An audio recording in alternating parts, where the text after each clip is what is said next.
Bonjour à tous et bienvenue dans le bazar de Tsubasa. Aujourd'hui on va parler des Game Breakers, on va passer en revue les Game Breakers du jeu Captain Tsubasa Dream Team.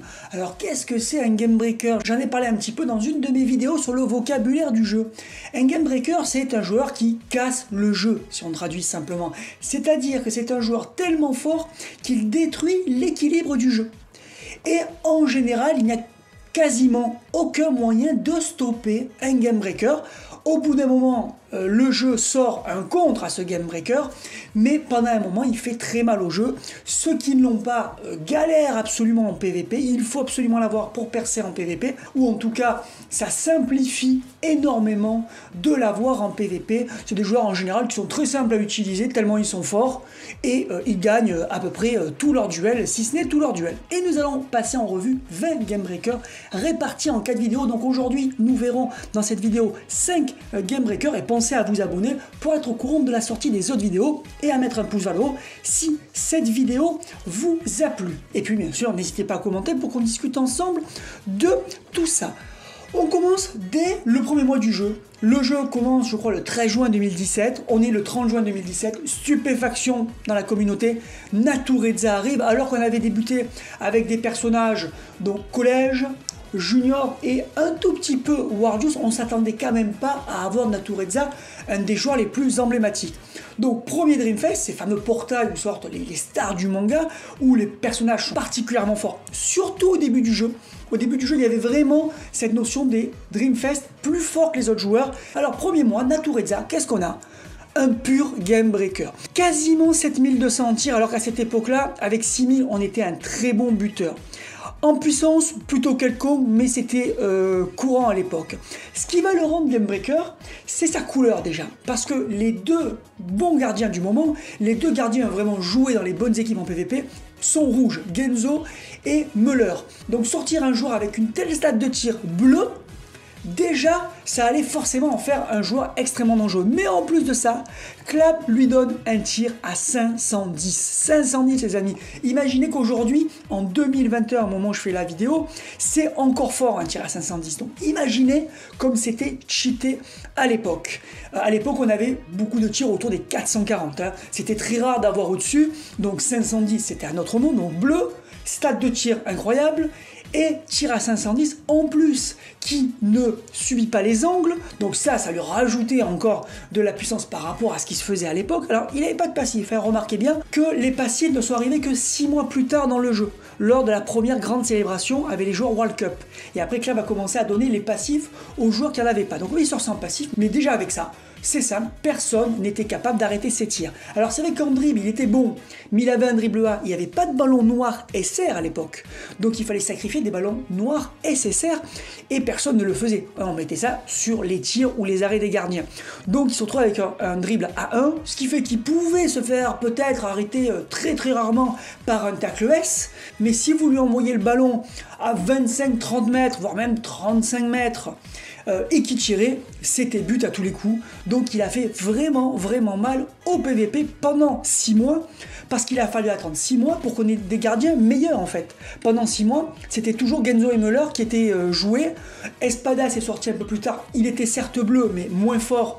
Donc Natureza le trouait sans aucune difficulté, et donc Natureza a fait très mal au PvP, en tout cas pour ses tirs, pendant 6 mois. Bien qu'au début, même son tacle A faisait très mal et récupérait énormément de ballons. Et puis, il va falloir attendre septembre pour avoir un autre Game Breaker, puisqu'après on va avoir un Matsuyama Dreamfest plutôt décevant, un Diaz bon, mais pas aussi impressionnant que Natureza, parce qu'il était rouge et qu'il tirait moins fort, mais plus polyvalent en revanche, mais pas Game Breaker. On va avoir un pur Game Breaker le 30 septembre 2017 pour le Dreamfest avec Jito Dreamfest. Incroyable ce joueur. Donc vous voyez 8000 en tacle. Donc en termes de stats, c'est encore plus impressionnant que Natureza qui avait déjà plus de 7000, qui était unique à l'époque. Et même par la suite, pendant les mois à venir, ça a été très rare les joueurs à plus de 7000 dans une stat. Lui, 8000 en tacle et plus de 6000 en rapidité. Ce qui en faisait à l'époque un joueur très rapide. Donc en tacle, c'était un monstre.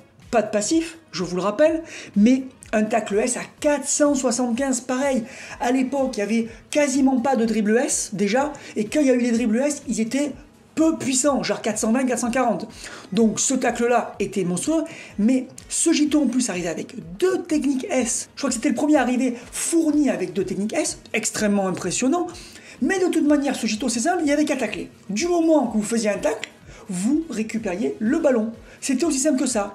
Les dribbles, aucun ne pouvait passer son tacle, clair et net. Et les tirs, je ne sais même pas au moment de sa sortie si quelqu'un était capable de passer son tacle S, parce qu'il n'y avait pas de très bons buteurs verts. Pendant un an, les verts n'ont pas été vraiment respectés par Club, et donc il y avait très rarement des très bons joueurs verts. Et à ce moment-là, les gros joueurs étaient bleus, étaient rouges. Il était tellement puissant, ce Jito, que je l'ai vu arrêter des tirs avec son tacle blanc, sans technique spéciale, pour vous dire. Et puis bon, sur un tir, si vous faisiez le contre, alors là vous étiez sûr d'arrêter n'importe quel tir. Même son dribble A faisait très mal pour contre-attaquer. Parce qu'à l'époque, les attaquants n'étaient pas spécialement forts en défense. Même aujourd'hui, bon, ils ne sont pas non plus monstrueux, mais il y a quand même pas mal d'attaquants avec tacle S, interception S. À l'époque, souvent les attaquants n'avaient aucune technique défensive, donc vous pouviez relancer sans problème si vous étiez en difficulté. Donc un joueur vraiment impressionnant qui a fait très mal au PVP, qui pouvait arrêter Natureza. Par exemple, alors son tir, je ne sais plus s'il l'a arrêté, mais en tout cas ça ne devait pas être très loin, il devait de temps en temps l'arrêter sur le critique, mais en tout cas voilà, il fallait tirer, et à part Natureza, Ndiaye, le tir d'Ndiaye, je pense que Jito l'arrêtait avec l'avantage couleur. Hein. Donc vraiment un titan qui a fait mal pendant très longtemps, il est resté au top pendant très longtemps, après il ne reviendra pas, quand il aura son passif, il l'aura beaucoup trop tard, et le passif sera pas très bon. Et puis une solution à Jito arrive le mois d'après. Oui, ils sont malins chez Club. Ils vous apportent un joueur Game Breaker. Et puis, pour le contrer, il faut encore avoir le prochain Dreamfest. Donc, il y avait encore du reroll pour ce Ino. Donc, enfin, un gros buteur vert. Regardez-moi cette stat de tir. 8287. Donc, largement supérieur à Natureza. 7460 en puissance.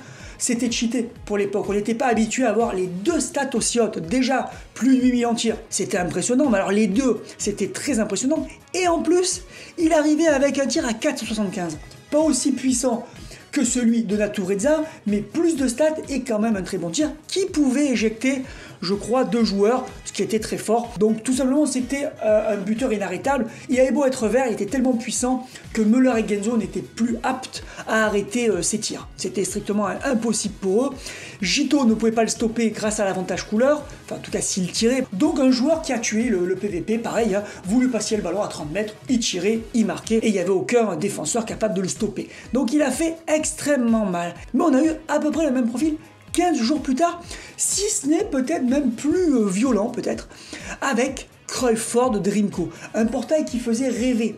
Portail Dreamco avec tous les Hollandais. Donc c'était très original parce que seul Cruijfford était Dreamco, les autres étaient des joueurs standards. Je ne sais pas si ça a été refait dans la suite donc du jeu, ou alors peut-être 1 ou 2 fois, mais très rare d'avoir des nouveaux joueurs au portail Dreamco qui ne sont pas des Dreamco eux-mêmes. Et donc, vous voyez tout de suite, 9000 en tir. Ino venait de sortir, on avait déjà mieux de 9000. Même aujourd'hui, c'est bien 9000 en tir. Donc imaginez à l'époque, ça a fait bégayer tout le monde. 6003 en puissance, c'était quand même bien. Mais surtout, vous voyez, il est bleu. Donc les gardiens du moment étant rouges, c'était la balade, il marquait de 40 mètres, hein, il n'y avait aucun problème. Alors lui, il marquait d'encore plus loin, il n'y avait même pas besoin de s'embêter à avancer avec lui, c'était n'importe quoi. Ça a duré 15 jours, avant que les gardiens World Cup sortent, un bleu, un vert, ce qui a mis une fin rapide à sa carrière. Il pouvait quand même marquer, parce qu'on pouvait des fois tomber sur des équipes rouges, surtout qu'à partir de janvier 2018, les rouges ont pris le pouvoir en PVP, donc on croisait souvent quand même des Genzo et des Müller. Mais tous les matchs où il tombait sur Ken ou Genzo World Cup, bon là il galérait. Hein. Contre Genzo il marquait pas, et contre Ken il fallait vraiment qu'il s'approche. Mais ce qu'il y avait de force chez ce joueur, donc un tir à 440, pas fou mais compensé par sa couleur et sa stat, c'est qu'il avait le total football, une combinaison à 525. Même aujourd'hui, c'est impressionnant de voir une combinaison à 525. Alors il fallait la faire à 5. C'était extrêmement dur d'avoir les 5, à part les maxi baleines, personne n'a eu les 5 avant plusieurs mois, et d'ici que plus de joueurs et tous les Hollandais, ils n'étaient plus dans le coup. Les autres Hollandais en ont seulement vieilli, mais Club avait fait l'erreur, ou alors c'était un choix, je ne sais pas, de ne pas les mettre tous de la même couleur. Et vu qu'à partir de décembre, c'est-à-dire 2 semaines plus tard, puis allez, on va dire allez, 1 mois, le temps que ça se mette en place, on est rentré dans la méta couleur, il n'y avait que des équipes monocouleurs, on ne pouvait plus jouer les Hollandais ensemble. ou si on les jouait ensemble, ils n'étaient pas assez forts, parce qu'ils ne profitaient pas des 30% qu'on pouvait avoir à l'époque. Donc les Hollandais ont une durée de vie de 2 à 4 semaines, ce qui était quand même choquant pour un truc qui a coûté aussi cher à certaines personnes. Et ceux qui ont réussi à les avoir au bout de 3-4 mois, ben, ils ne pouvaient même pas en profiter réellement, à part pour le fun. Grosse déception. Ensuite, 15 jours plus tard encore, la première grande célébration va arriver. Il sort à la surprise générale un Kals. Jusqu'ici, on a vu que les stars du manga, les mecs qui hypaient, et là, Kals. Personne ne s'y attendait et les gens n'ont pas trop invoqué. C'était pas un contreur, c'était pas un tireur, c'était pas un gardien. À l'époque, pour gagner des matchs, il fallait avoir un bon gardien, un bon buteur et si possible un bon contreur. Là, c'était un profil plus rare de joueurs. On a vu ça avec les Tachibana, je crois 1 mois et demi avant, qui avait ce profil intercepteur. Mais c'était compliqué, il fallait un Jito. Là, ce Kals, c'était les Tachibana en mieux. Ça a été vraiment un joueur qui a pourri le PVP, parce qu'au milieu de terrain, ok, il n'y avait pas de passif, il n'y a pas de passif encore au moment de sa sortie, ça arrive quelques jours plus tard, mais c'est comme s'il avait une interception automatique, parce que tout ballon qui passait au-dessus de lui était intercepté. Avec 7400 d'interception et 6830 de technicité, c'était un monstre d'interception, parce qu'à l'époque, il n'y avait pas des passeurs qui avaient plus que ces stats-là. Et les meilleurs passeurs étaient des verts. Parce qu'au début du jeu, les rouges, c'était plutôt les tireurs-bloqueurs, les verts, plutôt les passeurs-intercepteurs, et les bleus, plutôt les tacleurs-dribbleurs. Il y avait vraiment un concept comme ça qui respectait les couleurs. Donc, les verts qui avaient des bonnes stats, ben, ils passaient pas par-dessus Kals parce qu'ils étaient verts. Et les rouges et les bleus n'étaient pas assez forts à cette époque-là. Donc en fait, c'est comme si on avait le premier intercepteur automatique du jeu. C'était horrible. Il était tellement fort avec ses stats et son interception à 475, même aujourd'hui encore c'est fort, une interception à 475 4 ans plus tard, que en duel, il prenait quasiment tout. Si vous le croisiez, que vous fassiez un dribble ou une passe, il prenait le ballon. À la rigueur, vous pouviez tirer, mais il vous fallait un gros joueur, genre un Cruyfford ou un Atureza. Si vous aviez un joueur standard, alors vert, c'était mort, hein, vous tiriez, il interceptait. Ça a été un véritable poison, ce joueur, qui était un petit peu sous-estimé parce que c'était Kals, pas tout le monde a invoqué dessus lui, mais les gens ont vite compris leur erreur et c'est devenu un pilier du PvP pendant plusieurs mois. On arrête cette première partie des Game Breakers en 4 parties. Je vous donne rendez-vous très rapidement pour la deuxième partie. Pensez donc à vous abonner pour ne pas la rater. Bye.